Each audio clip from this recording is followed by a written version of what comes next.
மையம் ஊடக நேயர்களுக்கு வணக்கம். நீங்கள் இணைந்திருப்பது மையத்தின் பிரதான செய்திகளுடன். முதலில் தலைப்புச் செய்திகள்.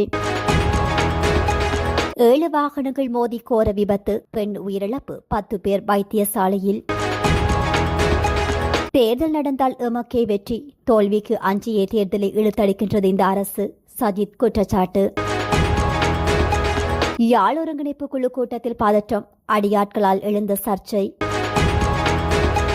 ஈஸ்டர் தாக்குதல் கர்தினால் மல்கம் ரஞ்சித்தை நோக்கி நீளும் சுட்டு விரல்.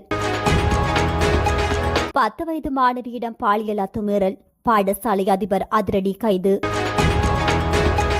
வீடொன்றிலிருந்து சடலம் மீட்பு, வெளியான தகவல்.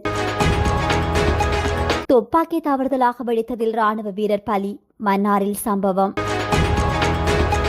பாடசாலையில் துப்பாக்கிச் சூடு, 3 மாணவர்கள் உயிரிழப்பு. ஹார்முஸ் நீரிணையை மூடினால் ஈரான் என்ற நாடே இருக்காது, ட்ரம்ப் கடும் எச்சரிக்கை. தொடர்வன விரிவான செய்திகள்.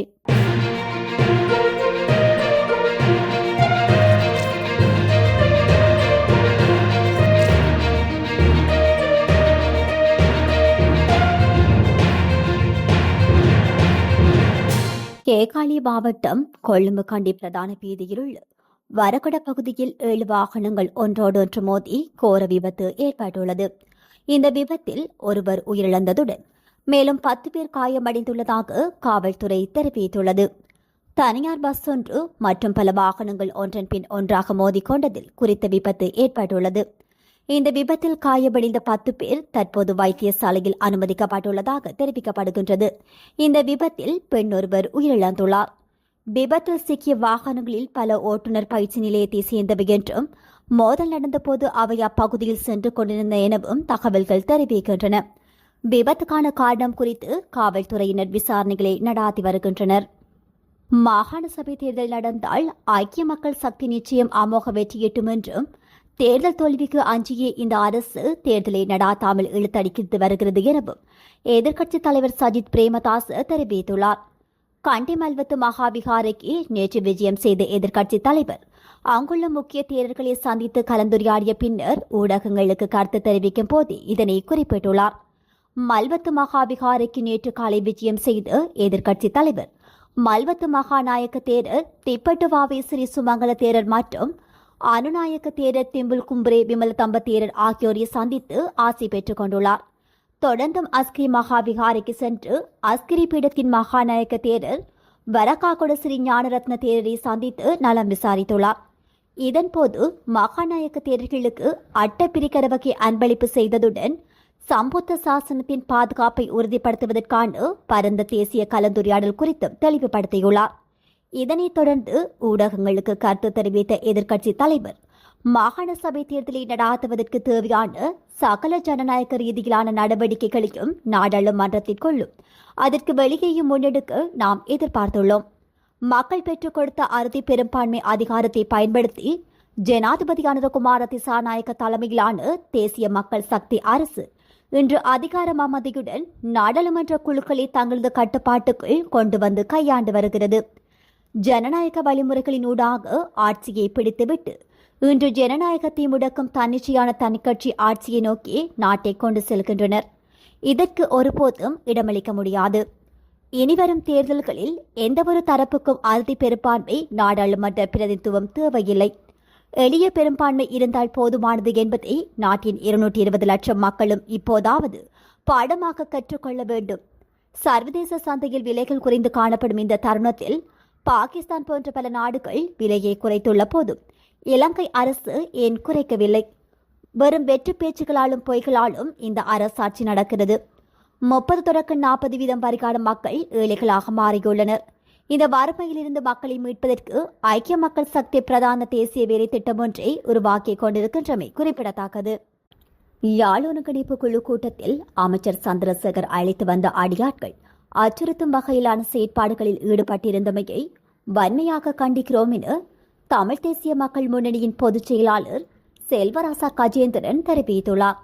கடந்த வெள்ளிக்கிழமை யாழ் மாவட்ட ஒருங்கிணைப்பு குழு கூட்டத்தில் நடைபெற்ற குழப்பம் தொடர்பில் ஊடகங்களுக்கு கருத்து தெரிவிக்கும் போதே அவர் மேற்கண்டவாறு குற்றம் சுமத்தியுள்ளார். தெள்ளிப்பள்ளி வைத்தியசாலை புற்றுநோய் பிரிவு தரம் உயர்த்துவது தொடர்பான விவகாரத்திலும் தையட்டி விகாரை காணிபிடிக்கும் தொடர்பிலும் நாடாளுமன்ற உறுப்பினர் கஜேந்திரகுமார் பொன்னம்பலம் தமது கருத்துக்களை முன்வைத்த போது நாடாளுமன்ற உறுப்பினர் அர்ச்சுனா ராமநாதன் குழப்பமடைந்து கஜேந்திரகுமார் பொன்னம்பலத்தை உரையாட விடாமல் தடுத்து தொடர்ச்சியாக குழப்பத்தில் ஈடுபட்டுக் கொண்டிருந்தார். தேசிய மக்கள் சக்தி அரசனுடைய தேவையை நிறைவு செய்வதற்காகவே அர்ச்சுனா ராமநாதனை கடற்தொழில் அமைச்சர் ராமலிங்கம் சந்திரசேகர் பயன்படுத்திக் கொண்டார். எனினும் அந்த விடயங்களில் கஜேந்திரகுமார் பொன்னம்பலம் உறுதியாக நின்று மக்களுடைய காணிகளை சுவீகரிக்க விடாமல் தடுத்துக் கொண்டிருந்த போது பொதுமக்கள் அரங்கிலிருந்து தேசிய மக்கள் சக்தியின் உறுப்பினர்கள் எழுந்து நாடாளுமன்ற உறுப்பினர் கஜேந்திரகுமார் பொன்னம்பலத்துக்கு எதிராக கூச்சலிடத் தொடங்கினார்கள். அவர்கள் அமைச்சர் சந்திரசேகர் அழைத்து வந்த தேசிய மக்கள் சக்தியின் அடியாட்கள். கிராமங்களிலேயே அடித்தடி வன்முறைகளில் ஈடுபடுகின்ற நபர்களே காடைத்தனமாக கூக்குரலிடுகின்ற செயற்பாடுகளில் ஈடுபட்டிருந்தார்கள். குறிப்பாக வடமராட்சி தென்மேற்கு பிரதேச சபையினுடைய தேசிய மக்கள் சக்தியின் உறுப்பினர் எவ்வாறு அந்த கூட்டத்துக்கு வந்தார் என்பது இதுவரை தெரியாது. அவர் அமைச்சர் சந்திரசேகருடைய அடியாளாகவே கலந்து கொண்டிருந்தார். அவர் அங்கு கருத்து சொல்கின்றவர்களை காணொலி எடுத்து அச்சுறுத்தும் செயற்பாடுகளில் ஈடுபட்டிருந்தார். அது மட்டுமல்லாமல் நாடாளுமன்ற உறுப்பினர் கஜேந்திரகுமார் பொன்னம்பலத்தினுடைய பிரதிநிதியாகத்தான் அந்த கூட்டத்தில் கலந்து கொண்டு கருத்து சொல்ல முற்பட்ட போது எனக்கு முன்னால் வந்து நின்று என்னை சபை நடவடிக்கையை பார்க்க விடாமல் தடுத்துக் கொண்டு காணொலி எடுத்து அச்சுறுத்திக் கொண்டிருந்தார். இதற்கு முன்னர் நடைபெற்ற ஒருங்கிணைப்பு குழு கூட்டங்களில் இவ்வாறான சம்பவங்கள் நடைபெற்றதில்லை. மக்கள் மத்தியில் எங்களுடைய கருத்துக்களை செல்வது குறித்து தேசிய மக்கள் அரசு அச்சப்படுகின்றது. தங்களுடைய இனவாத முகம் அமலப்படுவதை தடுப்பதற்கும் கருத்து சுதந்திரத்தை முடக்குவதற்கும் ஊடக சுதந்திரத்தை முடக்குவதற்கும் அங்கே வருகின்ற மக்கள் தமது பிரச்சனைகளை கூறவிடாமல் அச்சுறுத்துகின்ற செயற்பாடுகளை சந்திரசேகர் தலைமையிலான இந்த தேசிய மக்கள் சக்தி அரசாங்கம் இங்கே அரங்கேற்றிக் கொண்டிருக்கிறது. இதனை வன்மையாக கண்டிக்கிறோம் என அவர் குறிப்பிட்டுள்ளார். ஈஸ்டர் தாக்குதலின் உண்மையான பயனாளி கர்தினால் மல்கம் ரஞ்சித் என பிவிதுரைகள உரிமையவின் தலைவர் உதய கம்மன்பில தெரிவித்துள்ளார். பிவிதுரைகள உரிமையை இன்று நடாத்திய ஊடகவியலாளர் சந்திப்பில் முன்னாள் அமைச்சர் உதய கம்மன்பில இதனை தெரிவித்துள்ளார். இதேவேளை ஈஸ்டர் தாக்குதல்கள் தொடர்பில் எழுந்துள்ள சந்தேகங்களை நிவர்த்தி செய்யும் வகையில் அமைச்சர் உதய கம்மன்பில இந்த ஊடகவியலாளர் சந்திப்பில் வணக்கத்திற்குரிய அருட்தந்தை சிறில் காமினியிடம் 10 கேள்விகளை முன்வைத்துள்ளார். கர்தினால் மல்கம் ரஞ்சித் 2022 நவம்பர் 15 அன்று கொழும்பு பேராயர் பதவியிலிருந்து ஓய்வு பெற்றிருக்க வேண்டும். ஏனெனில் அன்று அவருடைய 75வது பிறந்த நாளாக இருந்திருக்கும். ஆனால் ஈஸ்டர் தாக்குதல்களுக்கு பின்னால் சக்தி வாய்ந்த குழுக்கள் இருப்பதாகவும் அவர்களை நீதியின் முன் நிறுத்துவதற்கு தான் அதிகாரத்தில் இருக்க வேண்டும் என்றும் கர்தினால் வத்திகானுக்கு தெரிவித்துள்ளார். மேலும் கர்தினால் ஏற்கனவே 4 முறை பணி நீடிப்புகளையோ அல்லது மேலதிக பதவி உயர்வுகளையோ பெற்றுள்ளார். எனவே திரும்பி பார்க்கையில் ஈஸ்டர் தாக்குதல்களின் உண்மையான பயனாளி கர்தினால் தான். பயனாளி குற்றவாளி தான் என்ற சதி கோட்பாட்டை நீங்கள் நம்பினால் அருட்தந்தை சிறில் காமினி அவர்களே ஈஸ்டர் தாக்குதலுக்கான பொறுப்பை அதன் உண்மையான பயனாளியான கர்தினால் மல்கம் ரஞ்சித்தின் மீது ஏன் சுமத்தக்கூடாது என அவர் கேள்வி எழுப்பியுள்ளார். பண்டாரவளியின் கொஸ்லந்த பகுதியில் உள்ள பாடசாலையொன்றில் 10 வயது மாணவி ஒருவரை பாலியல் துஷ்பிரயோகம் செய்த குற்றச்சாட்டில் அதிபர் ஒருவர் கைது செய்யப்பட்டுள்ளார். குறித்த சந்தேக நபர் பண்டாரவளி நீதவான் ஜெமுனு சந்திரசேகர முன்னிலையில் முற்படுத்தப்பட்டதை அடுத்து அவரை எதிர்வரும் ஜூலை மாதம் 10ஆம் தேதி வரை விளக்கமறியலில் வைக்க உத்தரவிடப்பட்டுள்ளது. விசாரணையில் 56 வயதுடைய இந்த சந்தேக நபர் 2 பிள்ளைகளின் தந்தை என தெரிய வந்துள்ளது. 5ஆம் தர புலமை பரிசில் பரீட்சைக்கு தோற்றவிருக்கும் மாணவர்களுக்கு சந்தேக நபரான அதிபரால் மேலதிக வகுப்புகள் நடாத்தப்பட்டுள்ளது. அதன்போது பாதிக்கப்பட்ட மாணவியும் கலந்து கொண்டுள்ளார். இந்த நிலையில் சிறுமியின் பெற்றோரிடமிருந்து கிடைத்த முறைப்பாட்டின் அடிப்படையில் அதிபரை கைது செய்த காவல்துறையினர் மேலதிக விசாரணைகளை மேற்கொண்டு வருகின்றனர். வீடொன்றில் இருந்து சந்தேகத்திற்கிடமான முறையில் உயிரிழந்த நபரின் சடலம் ஒன்று மீட்கப்பட்டுள்ளதாக காவல்துறையினர் தெரிவித்துள்ளனர். குறித்த சடலம் தம்புத்தேகம ஜாயா 5 பகுதியில் உள்ள வீடொன்றில் இருந்தே மீட்கப்பட்டுள்ளது. இவ்வாறு உயிரிழந்தவர் ஜாயா 5 ராஜாங்கடி பகுதியைச் சேர்ந்து 54 வயதுடையவர் என தெரிய வந்துள்ளது. தம்புத்தேகம காவல் நிலையத்திற்கு கிடைக்கப்பட்ட தகவலின் பேரில் விசாரணைகள் ஆரம்பிக்கப்பட்டுள்ளன. பிரேத பரிசோதனைக்காக சடலம் அனுராதபுரம் வைத்தியசாலையின் பிரேத அறையில் வைக்கப்பட்டுள்ளது. தம்புத்தேகம காவல்துறையினர் இந்த சம்பவம் தொடர்பில் மேலதிக விசாரணைகளை மேற்கொண்டு வருகின்றனர். மன்னார் பிரதான பாலத்திற்கு அருகில் அமைந்துள்ள ராணுவ சோதனை சாவடியில் கடமையில் ஈடுபட்டிருந்த ராணுவ வீரர் ஒருவர் துப்பாக்கி தவறுதலாக வெடித்ததில் உயிரிழந்துள்ளார். இந்த சம்பவம் இன்று காலை 10 மணியளவில் இடம்பெற்றதாக தெரிவிக்கப்படுகின்றது.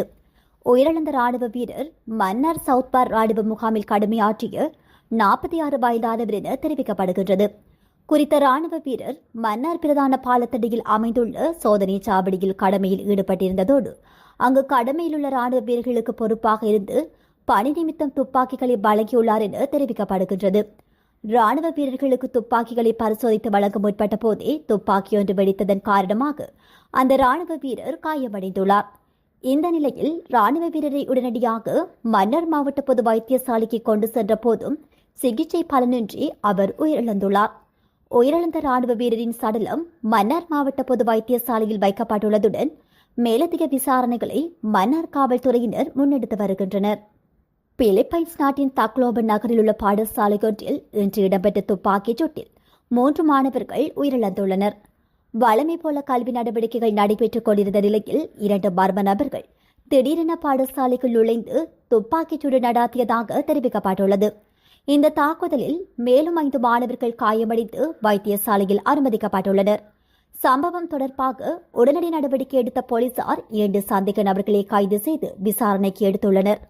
அவர்களில் ஒருவர் குறித்த பாடசாலையின் முன்னாள் மாணவர் என ஆரம்ப விசாரணையில் தெரிய வந்துள்ளது.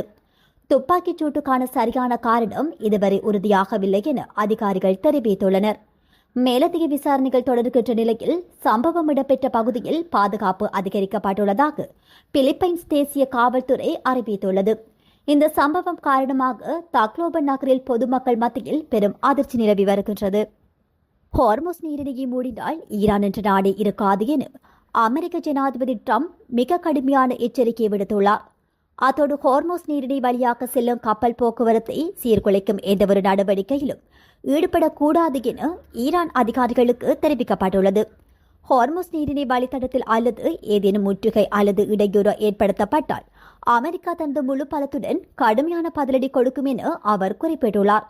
இந்த நிலையில் உலகளாவிய கப்பல் போக்குவரத்தை பாதுகாக்க அமெரிக்கா நேரடியாக கட்டுப்பாட்டை ஏற்படுத்தக்கூடும் எனவும் அங்கு செல்லும் எண்ணெய் சரக்குகளுக்கு கட்டணம் விதிக்கவோ அல்லது தேவைப்பட்டால் அந்த நீரிணையை கைப்பற்றவோ தயங்காது எனவும் ட்ரம்ப் குறிப்பிட்டுள்ளார்.